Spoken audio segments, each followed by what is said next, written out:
Ulaudangarang Sanaba Sakibadagi Yumda Hanjalakana Lariba, Huidram, Vidyanandabu, Fangna Bahonabada Marilenaba Authority Amasung Miam Namateng Pambuhana, Vidyanandagi Apopi, Malangan bin Apel Torugli, Misnupur District Marung Sanba, Upopi Awang Lekai the Gay,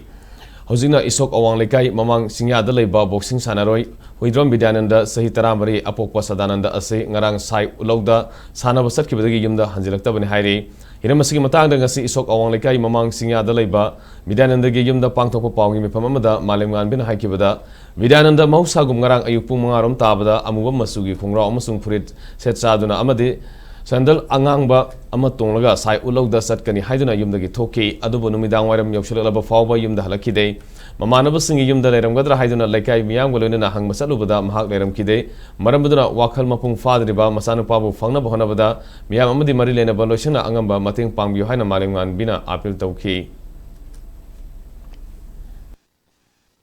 tas ekab ngai mi jali maro mari kaimta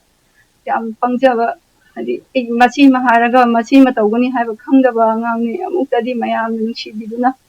Ichadi amutadi pigaw sana mamay ngonda amutadi sinabiyo mayamna amutadi mateng pabiyo mamay na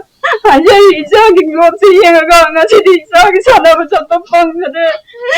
kima kachan batani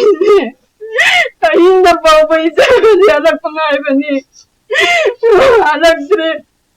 ngaji sabatani ne ichadi amanung kima kelam thamja bani pummari makaida ngaji jupong ye ichadi leitere